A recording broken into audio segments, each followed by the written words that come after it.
The fluorescent lights in the physical therapy room hurt my eyes, but not as much as the words coming through my phone. Dad, we need to talk about your living situation. You're too old to live alone anymore. I gripped the parallel bars tighter, my right knee throbbing from the replacement surgery 3 weeks ago. Marcus, my son, his voice had that tone. The one he used when he'd already made up his mind and was just going through the motions of pretending I had a say. I'm doing fine, Marcus. The therapist says I'm ahead of schedule. That's not what I'm hearing from Diane. She says you can barely make it to the bathroom. She's been doing everything for you. I bit my tongue. Diane, his wife, had been hovering like a vulture since the surgery. But I wasn't about to argue while standing on one good leg. We'll talk when I get home. Actually, we're coming to pick you up.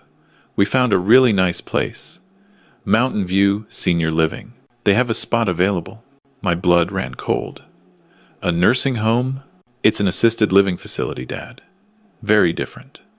They have activities, medical staff, on-site, everything you need. I don't need... We'll see you in an hour. He hung up. I stared at the phone in my hand, watching my physical therapist, Karen, walk over with concern written across her face. Everything okay, Robert? Was it? I'd spent 30 years running into burning buildings, pulling people out of wrecked cars, saving lives across Denver and the surrounding mountains. I'd raised Marcus alone after his mother died in a car accident when he was 12. I'd paid for his college, helped with the down payment on his first condo, bailed him out more times than I wanted to count. And now, barely 3 weeks after knee surgery, he was talking about putting me in a home? Yeah, I lied.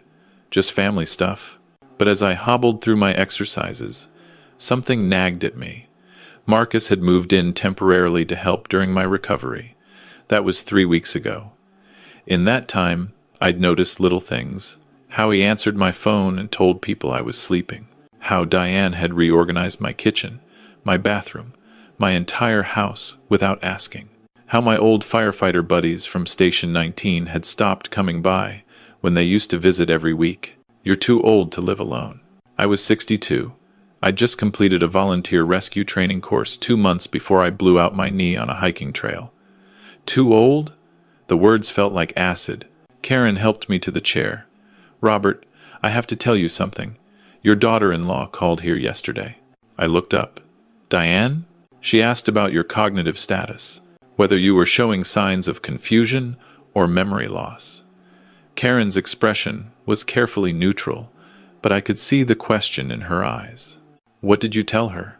The truth. That you're sharp as a tack and doing excellent in therapy. She paused. But Robert, that's not a normal question for family to ask, unless they're concerned about something specific. Has anything happened? My mind raced. Cognitive status, memory loss. Why would Diane ask about that? Unless... No, I said slowly. Nothing's happened. But everything was about to. Marcus and Diane picked me up an hour later. The drive to see Mountain View took us past my house in Lakewood. My house, where I'd lived for 30 years, where I'd raised my son, where every corner held a memory of my late wife, Sarah. We're not going home first? I asked from the back seat. We thought you'd want to see the facility while we're out, Diane said brightly. Too brightly. They're holding the spot, but only until end of business today. A spot. Like I was a piece of furniture that needed storing. Mountain View Senior Living was nice. I'll give them that. Clean, bright, smelled like pine and institutional laundry instead of the urine and decay I'd always associated with nursing homes. The director, a woman named Patricia, gave us the tour. Private rooms, physical therapy on site, meal plans, activities. And Mr. Castellano, we have several other retired first responders here. You'd fit right in. I nodded, smiled, played along, but I was watching Marcus and Diane, the way they exchanged glances, the way Diane touched Marcus's arm when Patricia mentioned the costs, the way Marcus's jaw tightened. How much is it? I asked. We can discuss that later, Dad. How much? Patricia named a figure that made my stomach drop. $4,500 a month. I had good insurance, a decent pension, but that would drain my savings in a year. Of course, many of our residents finance this through home sales, Patricia said smoothly. We have excellent relationships with several real estate agents who specialize in quick sales. There it was, home sales. I looked at Marcus, really looked at him. At 35, he should have been thriving. He had a good job as an IT manager, or at least he used to. Diane worked as a dental hygienist. No kids yet, they said they were waiting. But I saw the strain around his eyes, the weight he'd lost, the way his hands trembled slightly when Patricia mentioned money. I need to think about it, I said. Marcus's face went hard. Dad, we've been over this. You can't live alone anymore. I'm recovering from surgery, not dying. Give me another month and I'll be... Another month? Diane laughed, shrill. Robert, you can barely dress yourself. You haven't cooked a meal in weeks. You can't even reach the top shelves anymore. Because I had knee surgery. It's not just the knee. Marcus leaned forward. We've noticed things, Dad. You forget conversations. You left the stove on twice last week. You got confused about what day it was. I stared at him. That's not true. Dr. Morrison is concerned too, Diane added. We talked to him after your last appointment. My doctor. They'd talked to my doctor. About me. Behind my back. I want to go home, I said quietly. Dad. Now, Marcus. Take me home now, or I'm calling an Uber. The drive back was silent. When we pulled up to my house, I noticed something I hadn't before. There was a lockbox on the front door. The kind real estate agents use. What's that? I pointed. Just a precaution, Marcus said quickly. In case of emergency. I used my key. It didn't work. You changed the locks? For security, Dad. After your surgery, we wanted to make sure. Open the door, Marcus. He did, but the look on his face told me everything I needed to know. This wasn't about my safety. This was about control. Inside, my house didn't feel like mine anymore. The furniture was rearranged. Pictures were missing from the walls. My recliner, the one Sarah had bought me for our 20th anniversary, was gone. Where's my chair? It was falling apart, Dad. We donated it to Goodwill. Got you a nice new one from Ashley Furniture. Diane gestured to a stiff-looking monstrosity in beige. You had no right. We're trying to help. Diane's voice cracked with frustration. Do you know how hard this has been? Taking care of you, managing your medications, dealing with your stubbornness? I didn't ask you to. You couldn't ask. You were barely conscious after surgery. Marcus stepped between us. Dad, look. We're doing this because we love you. But you need more care than we can provide. Mountain View is the best option. I looked at my son. At this man I'd raised, who I'd taught to ride a bike and throw a football and treat people with respect. And I realized I didn't know him anymore. Get out, I said quietly. What? Get out of my house. Both of you. Dad, you're not thinking clearly. I'm thinking perfectly clear. This is my house. I'm not selling it. I'm not going to a nursing home.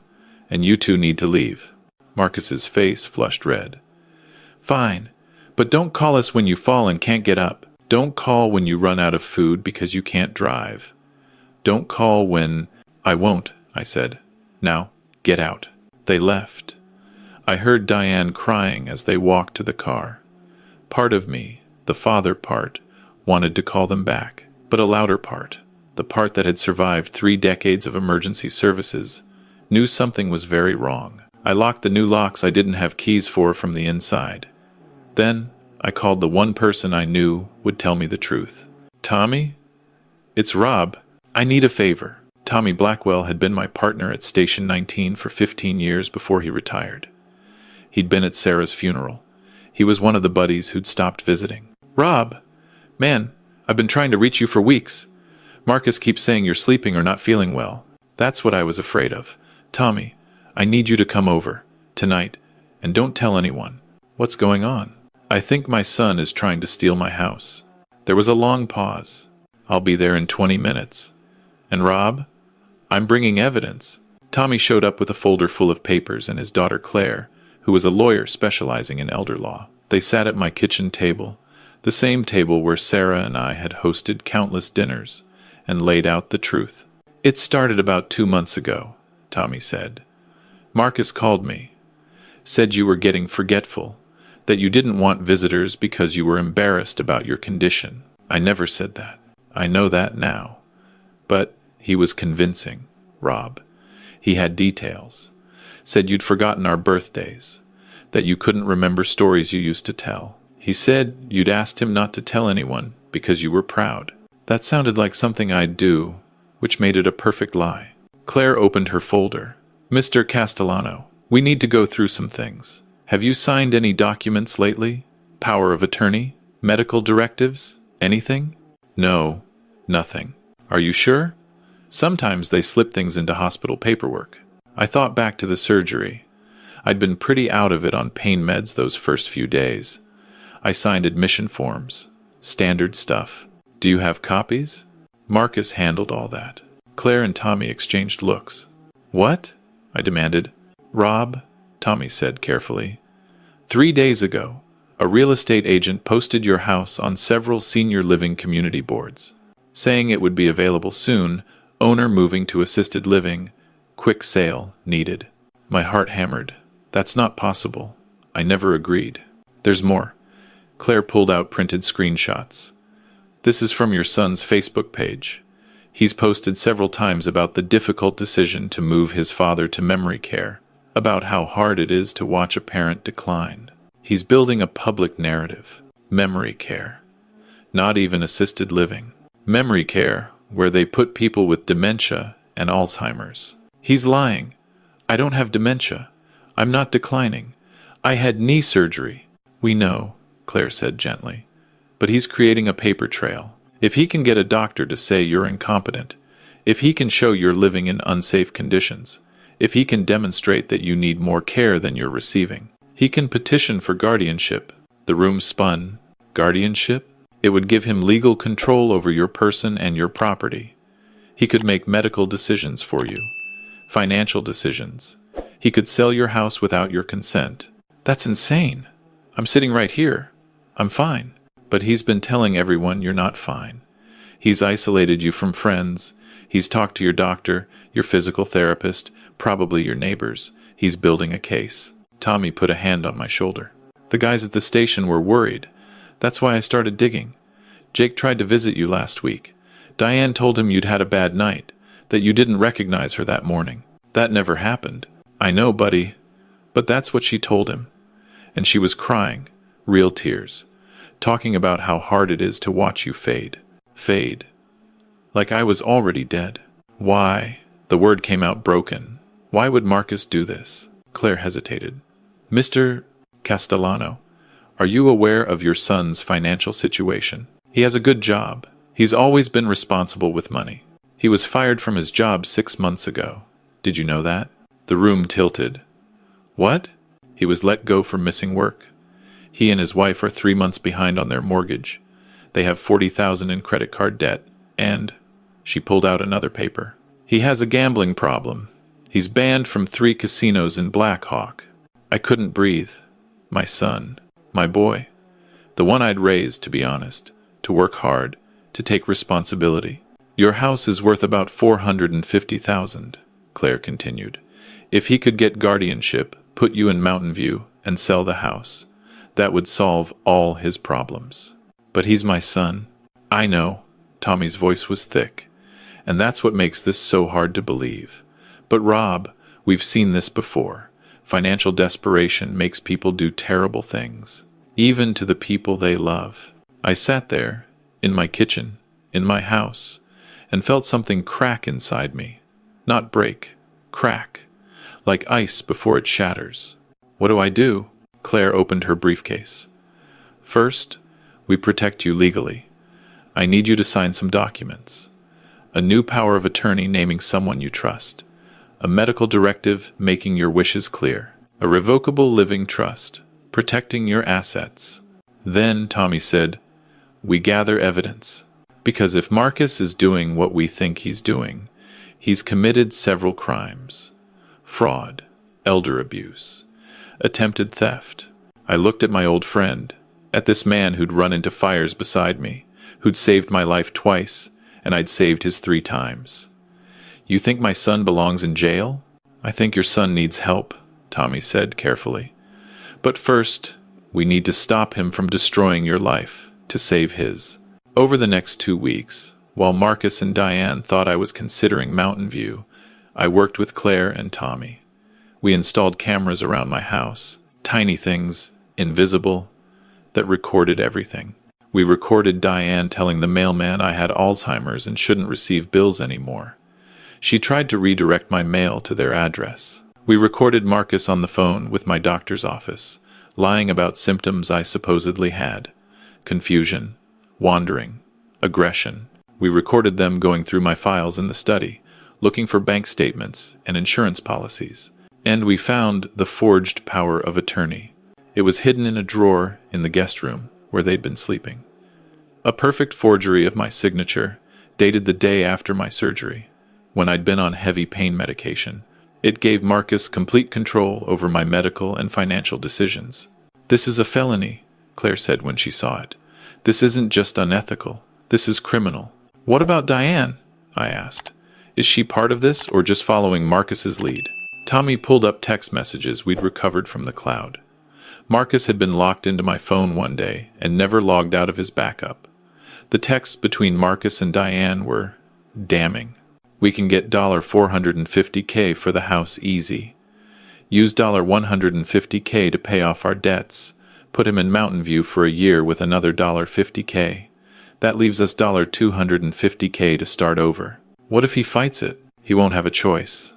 With the POA and Dr. Morrison's notes, we can get emergency guardianship. He'll be in Mountain View before he knows what hit him. I feel bad about this." "Don't. He'll be taken care of. This is better for everyone." I read those messages sitting in Claire's office, and something inside me finished shattering. My son wasn't confused. He wasn't misguided. He was calculating. He'd planned this. He'd created a false narrative, isolated me, manipulated doctors and friends, forged legal documents, all to steal my house and lock me away. "What's the next step?" I asked quietly. Claire looked at me with something like pity. "That depends on what you want, Mr. Castellano. We have enough evidence to press charges. Marcus would likely face jail time. Diane, too, if we can prove she was complicit and not just following his lead. Or we handle this privately. Confront them, make them leave, get a restraining order. No police, no public record." I thought about that. About my son in jail. About Sarah looking down, seeing what her boy had become. About the embarrassment, the whispers, the news stories. Retired firefighter's son arrested for elder abuse. But I also thought about the alternative, about letting him get away with it, about what message that sent, about the next elderly person he might target if his plan had worked. "There's a third option," Tommy said. "We set a trap. We let them think they've won. Then we spring it in a way that makes sure they can never try this again." I looked at my old partner. "What kind of trap?" The next day, I called Marcus. "I've been thinking about Mountain View. You're right. I do need more help than I've been willing to admit." The relief in his voice was almost heartbreaking. "Dad, that's great. You're making the right choice. I want to do this right. I want my affairs in order. Claire Blackwell, Tommy's daughter, she's been helping me with some legal stuff. Estate planning, medical directives. I want you there for the meeting." "Of course, Dad. Whatever you need. Tomorrow, 2 p.m., at Claire's office downtown. We'll be there." The next day, Marcus and Diane arrived at Claire's office in their best clothes. Marcus was smiling, relaxed. Diane held his hand. They thought they'd won. Claire's conference room was set up like a formal meeting. She was there, crisp and professional. Tommy was there, in his dress uniform from his fire department days. And Judge William Santos was there, an old friend who'd agreed to observe. "Thank you for coming," I said as Marcus and Diane sat down. "I know this hasn't been easy on anyone. We're just glad you're being reasonable, Dad." "I want to go through some documents," Claire said, sliding papers across the table. "Making sure everyone understands Mr. Castellano's wishes." She laid out several forms: advanced medical directives, a new will, a living trust. "All of these need to be signed and witnessed," Claire explained. "Judge Santos has agreed to notarize everything." Marcus nodded along, scanning the documents. I watched his eyes land on the crucial parts. The trust that put my house beyond anyone's reach. The medical directive that specified Tommy as my healthcare proxy, not Marcus. The will that left everything to a charity, with only a small personal bequest to Marcus. His face went white. What is this? My wishes, I said calmly. This cuts me out. This gives Tommy control. This, he looked at Diane, panic in his eyes. Marcus, Claire said quietly. Did you really think we didn't know? Know what? She slid another document across the table. The forged power of attorney. We know you forged this. We know about the real estate agents. We know you've been lying to Robert's doctor, his friends, his neighbors. We know about the gambling, the debt, the plan to sell his house and lock him in Mountain View. Diane stood up. We're leaving. Sit down, Mrs. Castellano. Judge Santos spoke for the first time. You're not going anywhere until you've heard what we have to say. Tommy placed a laptop on the table and turned it around. Videos played, audio recordings, text messages, every piece of evidence we'd gathered. Marcus's face cycled through denial, anger, fear, and finally resignation. Dad, I can explain. No, I cut him off. You can't explain this, Marcus. You can't explain forging my signature. You can't explain lying about me having dementia. You can't explain planning to steal my house and lock me away in a nursing home. I was desperate. We were going to lose everything. So you decided to take everything from me instead? Diane was crying. We weren't going to hurt you. You'd be taken care of at Mountain View. You'd be safe. Safe? I stood up, and my knee ached, but I didn't care. You wanted to lock me in a facility, take my house, and abandon me there. You told people I had Alzheimer's. You told my friends I didn't want to see them. You isolated me, manipulated me, and forged legal documents. That's not safety. That's elder abuse. What are you going to do? Marcus whispered. Claire answered. That depends on your cooperation. Right now, Mr. Castellano has enough evidence to press criminal charges. Fraud, forgery, conspiracy, attempted theft. You'd both be facing significant prison time. But, Judge Santos added, Mr. Castellano is willing to offer an alternative. I pulled out 2 documents. These are restraining orders. You stay 500 feet away from me at all times. You never contact me, never come to my house, never speak to my friends or doctors. You leave my life completely. And, Marcus's voice cracked, and you check yourself into Gamblers Anonymous. Today, you attend meetings for a minimum of 1 year. You get financial counseling. You fix your marriage and your life. What if we don't? Then we go to the police. We press charges. You go to jail. I leaned forward. But Marcus, I want you to understand something. I'm not doing this to punish you. I'm doing this because you're my son, and you're sick. You have an addiction that made you willing to destroy your own father. That needs treatment, not enabling. Diane sobbed into her hands. Marcus stared at the table. There's one more thing, I said. If you complete the program, if you genuinely change, if you do the work to become the man I raised you to be, in 1 year, we can talk about rebuilding our relationship, but it will be on my terms, and it will require you to earn back every ounce of trust you destroyed. Marcus looked up, tears streaming down his face. Do I have a choice? You always had a choice, I said. You chose to lie. You chose to manipulate. You chose to try to steal from me. Now you get to choose whether to change or face criminal charges. They signed the restraining orders. Judge Santos witnessed them. Then Claire escorted them out. When they were gone, I sat down heavily. Tommy put a hand on my shoulder. You did the right thing, he said. Did I? I just kicked my son out of my life. You gave him a chance to save his life. That's more than most people would do. Do you think he'll take it? Tommy shrugged. I don't know, buddy, but that's up to him now. You've done everything you can. The next 6 months were hard.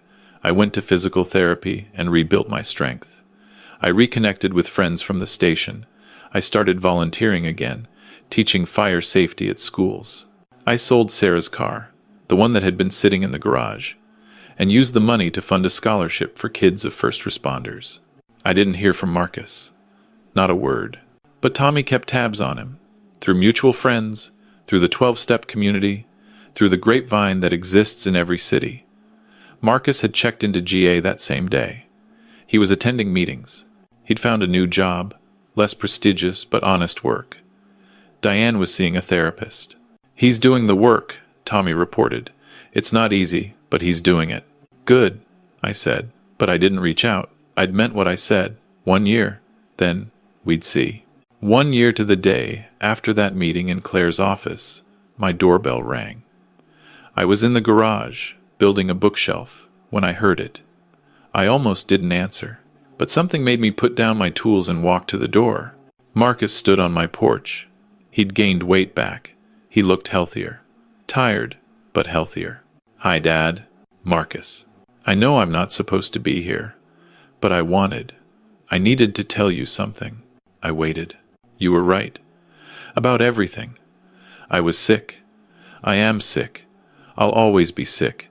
But I'm getting better. I've been clean for a year. No gambling. I'm in therapy. Diane and I are working through things. I got a job at a non-profit helping people with addiction." "That's good to hear." I wanted to say, his voice broke. I wanted to say I'm sorry. I know that's not enough. I know sorry doesn't fix what I did, but I'm so sorry. I was willing to destroy you to save myself, and that's unforgivable. I stood there, looking at my son, at the boy I'd raised, who'd made terrible choices, who'd hurt me more than anyone ever had. And I saw something I hadn't seen in years. Genuine remorse. Real change. "Do you remember what I taught you about firefighting?" I asked. He looked confused. "Which part?" "What I said about fear." Marcus thought for a moment. Then, quietly, "You said fear is information. It tells you something's wrong. But courage isn't the absence of fear. It's doing what's right even when you're terrified." "That's right. You were terrified of losing everything. The fear gave you information. You were in trouble. But instead of doing the courageous thing, asking for help, facing your addiction, being honest, you did the cowardly thing. You tried to solve your problem by creating a bigger problem. I know, but you're here now. That took courage." Marcus wiped his eyes. "What happens now?" I thought about that. About forgiveness and consequences. About love and boundaries. About the kind of father I wanted to be, and the kind of man I needed my son to become. Now we start over, slowly.